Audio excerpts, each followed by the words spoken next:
Good morning.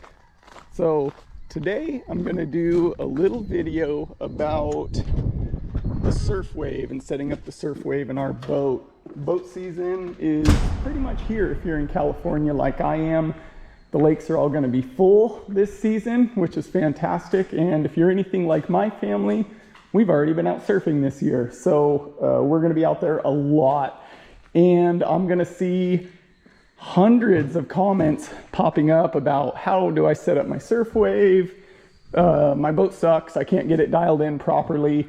And we've been surfing for quite a few years. We are very familiar with the Supra system and the auto wake system. So some of this I'm going to go over. I'm just going to talk about how we set up our boat and how it works for us and some recommendations. Some of this will be specific to Supra's surf system, and some of it will just be general on how to set up a good wave in your boat.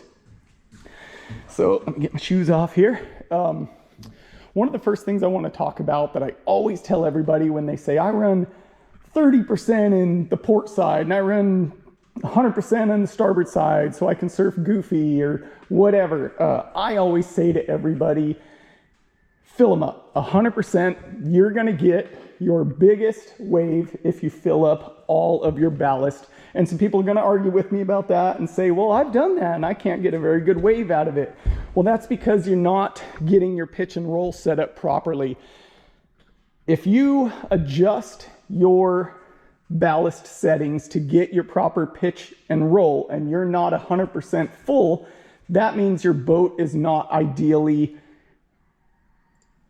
set up as far as location of your weight. So is what I always do is I fill up all of my ballast. Mine's all subfloor down here, so you're not going to be able to see it, but oh, and then I got my little buoys in there, little hippity hops.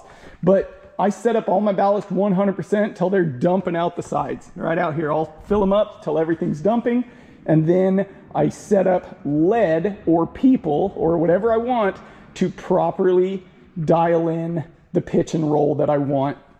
So normally, if I'm not running any people in the boat, I use about 1,100 pounds of lead. And that's another thing that people talk about is, well, you shouldn't have to run lead if you're, buying a $150,000 surf boat.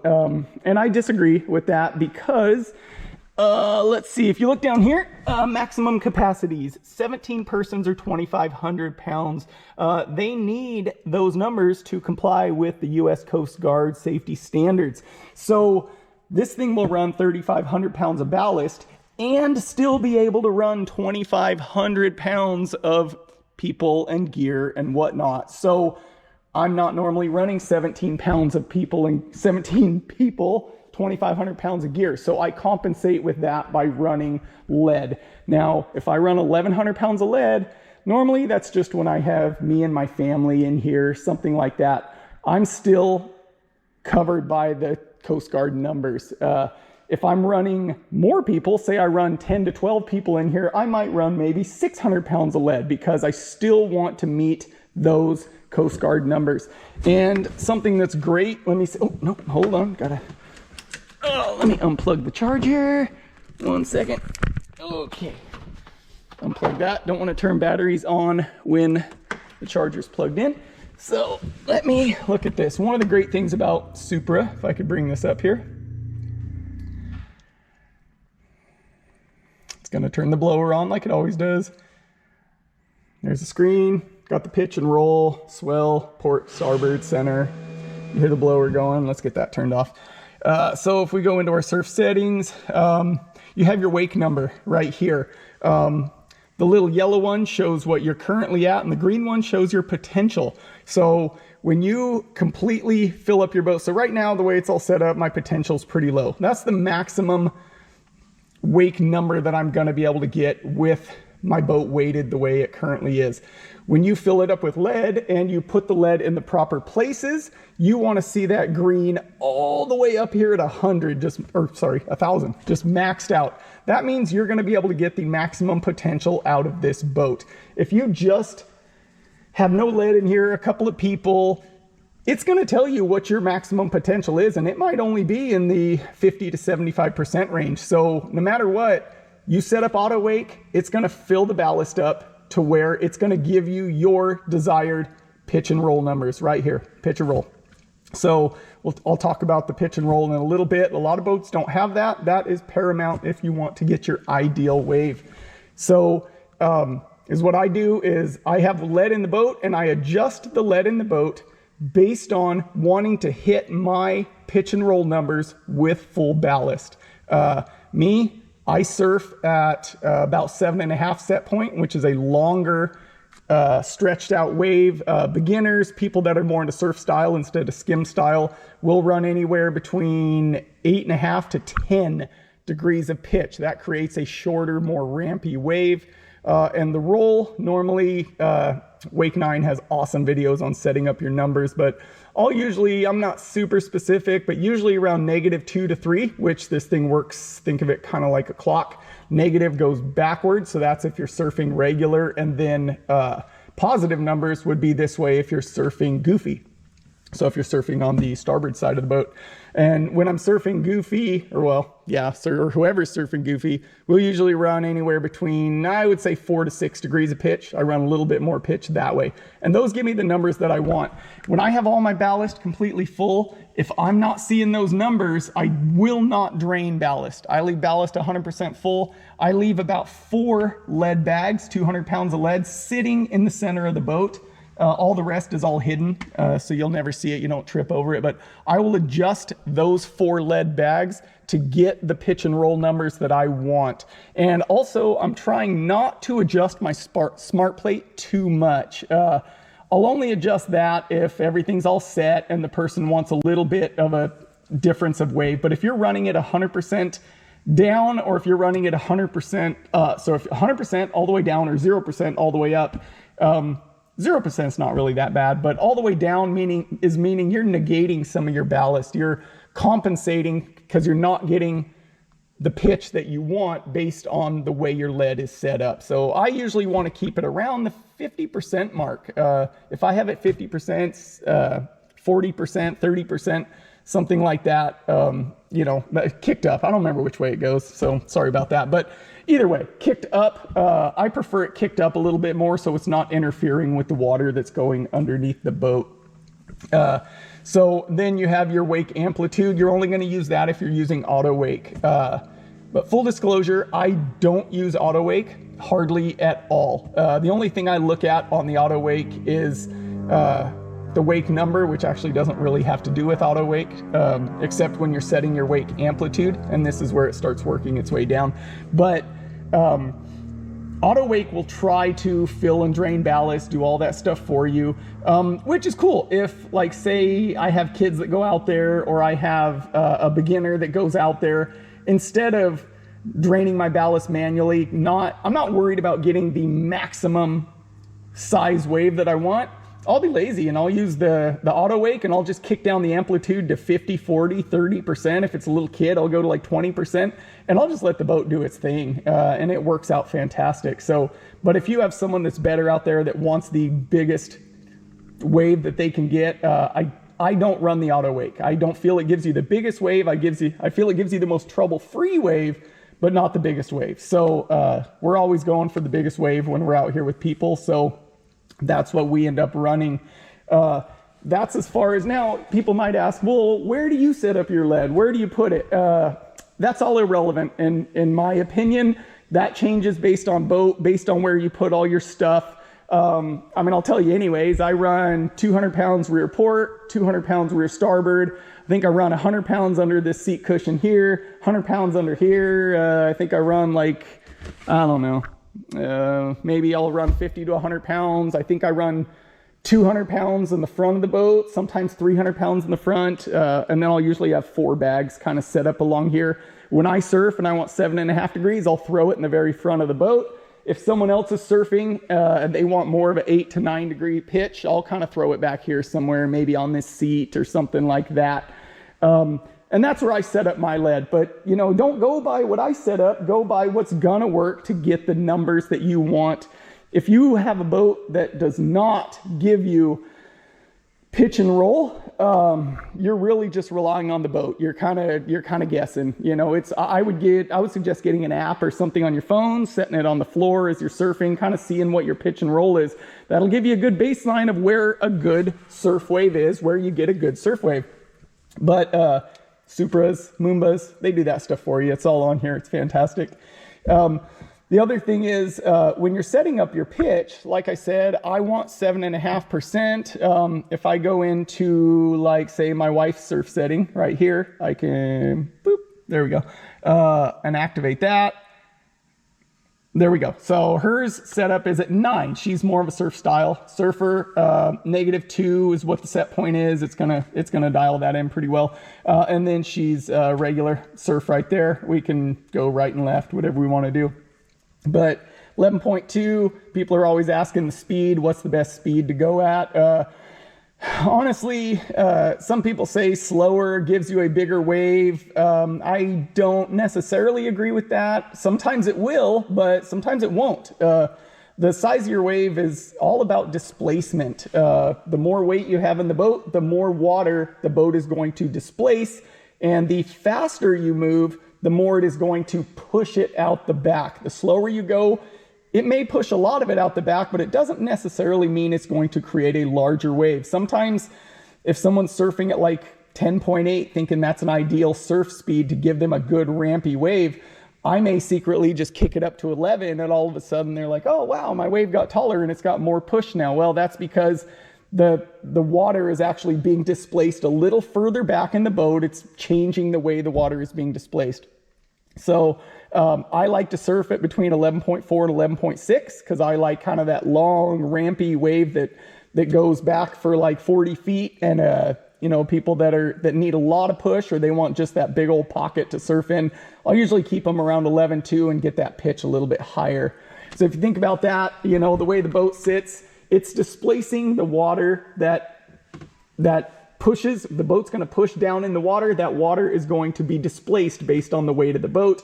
And as you're moving forward, that water is being displaced behind your boat. So that's something to think about when you change your pitch. The more you rise the bow of the boat, the more the boat is going to go like this, which means that water is going to displace up faster. And then if you lower the bow of the boat, you reduce your pitch percentage, it's going to drop this way, which means the water is going to push more mellow out the back. So if you want a rampier wave, a shorter, rampier wave, you normally want to raise the bow of the boat. If you want a longer, mellower wave, you normally want to drop the bow of the boat with a lower set point right there. And again, I'm not a big advocate of using the smart plate to do that. I'm more of an advocate of moving lead to do that. And then maybe making some fine-tuning adjustments with the smart plate. If everyone's sitting down and we're already surfing and they say, hey, give me a little bit more push or something, maybe I'll move it, 10% or something and kind of watch my pitch here and maybe kick it up 0.2, 0.3, 0.4 degrees to kind of raise the bow of the boat a little bit more. Now, as far as the roll is adjusted in a couple different ways. You can set your lead on different sides of the boat and that will start the boat to roll. But then you obviously have your surf plates and your surf plates are set to a certain percentage. So you can see right here, if I click on it, when I'm surfing regular, my starboard surf plate is at 85%. It's kicked down pretty far. So another way that you can try to adjust your roll, instead of draining ballast, never drain ballast. I don't believe in draining ballast at all. You can either move some lead over to the side that you want. If you want to increase this number to like -0.2 or -2, take some weight that's on the starboard side, push it over to the port side, or tell somebody, hey, get your butt over to the other side of the boat. And that's going to actually increase that number without reducing weight. The more weight you reduce in the boat, the smaller your wave's going to be. The other way you can do it is to actually adjust these. These give you a little bit of adjustment on your set points here. So if I was at 85 and say I was at, if this thing's at 85 and say I'm at -3 degrees of pitch, it's that starboard plate is down and it's rolling the boat to the port side like that because it's pushing down on this side, raising that boat on the starboard side. I might reduce that number to say 80 or 75%, and that makes a big difference. And you'll see this boat start listing a little bit more to the starboard side, reducing that, cleaning up your wave a little bit more. So don't reduce weight. You can do it by either moving the weight, or you can adjust your plates on the go, and you can watch those numbers change as you're out there. So that helps out a lot. Keep your ballast full all the time. Keep it 100% full no matter what. That's what I do. So Supra, I'm very familiar with the auto wake systems. I'm not familiar with any of the other systems, but as far as creating a good wave, a lot of that works pretty similar. The more weight you have, the larger wave it will produce.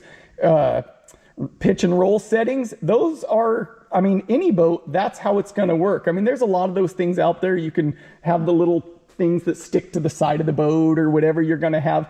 Those are helping to try to create a better wave, but in reality, there is no replacement for displacement. It's the more weight you have in the boat, the better wave you're going to produce. But all boats have their limits. You take a wakeboard boat that does not have a lot of freeboard, and which means it doesn't have a lot of room on the side of the boat down here to actually sink into the water. You are asking for trouble if you start loading that boat down with weight to try to create the perfect surf wave. I'm not saying it can't be done. People are going to argue with me. It can be done, and it'll create a wave that you can surf behind. But number one, most likely you're going over this number, which you are asking for trouble if you're going over your legal capacities of your boat. And number two, you're not going to have all that full adjustability to really clean it up. I mean, you want to make just a gorgeous lip, just a dense wave that you know has a lot of push, that isn't mushy, that has a nice crisp lip on it. Supra's got it set up. You can adjust every last thing on this boat to just sit there and stare at the wave. You just look back and you can adjust your set points on your pitch and your roll and everything, and you can just watch that wave clean up and get it the way that you want it to be. I always tell everybody, Supras, their surf system is more for people that tweak out like I do. They just want to sit there and constantly mess with it and make a really cool, awesome wave. And, you know, they get joy out of adjusting things and setting it up to their specific needs. I love that. There's other people out there that just want to hit a button and go. And the auto wake will do that for you. But like I said, be forewarned. I've seen this 100 times. People buy a Supra or a Moomba and they don't put any lead in it. They go out with just their family, their wife and their 2 kids. They hit auto wake. They say, let's go surfing. And you know, it may be draining your starboard bag. Sorry about that. Your starboard bag by like 50% to get the auto wake, to get the pitch and the roll that the auto wake wants to run. And you kind of have this wave that doesn't really have a mountain of push, but you know, the boat's doing the best it can with what it's got. And people say, man, what a pile of garbage. It's not giving me the wave that I want. And I always tell them, no, it is a fantastic surf boat. In my opinion, the absolute best surf boat on the market. Supra has their stuff dialed in. You just need to be familiar with how the system operates. Be familiar with what your capacities are and compensate. If you're not going to carry a bunch of people around, compensate. You know, there's boats that have plug and play systems, stuff like that. Supra doesn't offer plug and play systems. They have the full ballast available and the capacities there to meet the Coast Guard requirements, and that's where it's going to sit. If you're not going to fill it with people, you're going to fill it with a substitute. I use lead. You can use other bags, plug and play bags. You can use whatever you want, but if you want the biggest, most monstrous wave, you need to be pushing the limit of what that capacity is. Push it to its limit. Don't go over the limit. You don't want to do that because now you're in a big liability issue. But you're going to know because it's this little green dot right here. This little green right there is going to be way up here at 1,000, meaning you've got full potential. I call this your potential meter. People call it your wake number. Well, it's called the wake number, but I call it your potential meter. That's how much potential you have to make a good wave. Right now, I don't have a whole lot of potential. It's kind of sad right now. But That's everything on this. You got your little controls up here and whatnot, but that's how I set it all up. I may have missed a couple of things. I'm not really sure. Oh, I got holes in my socks. I didn't notice that. But, you know, I may have missed a couple of things, but that's how it all works out. When I'm talking about the surf tabs and the wake plate and all that stuff, you can see down here, these are the surf tabs. When you're adjusting the percentage, these are what actually go up and down when it's causing the boat to list to one side or the other. This is your wake plate. All these work in conjunction for launch mode, which is freaking fantastic. But this one, as you can see, when you're running it all the way down to try to drop the bow of the boat, this thing is just dragging in the water, causing the ass end of the boat, the stern of the boat to lift up. So you're negating your ballast. Try to keep this thing up and out of the way of your stream of water and just put more weight towards the back of the boat or more weight towards the front of the boat instead of pushing this thing all the way down in the water. That's really the ideal way to do it. And then what's really cool is these boats have, if you ever use the cruise mode, it actually has auto leveling, which uses these wake plates to level the boat out. Supra is just, they got their stuff together, man. They are absolutely amazing. And this is a 2020. I can't imagine what the newer ones are like. I hear there's some pretty cool stuff coming down the pipe. But anyways, that's everything as far as the way I set up the surf wave on the boat. And if I missed anything, try to let me know and I'll try to address it. I'm no expert by any means, but I'm pretty good at making a pretty solid wave. So I think that's about it.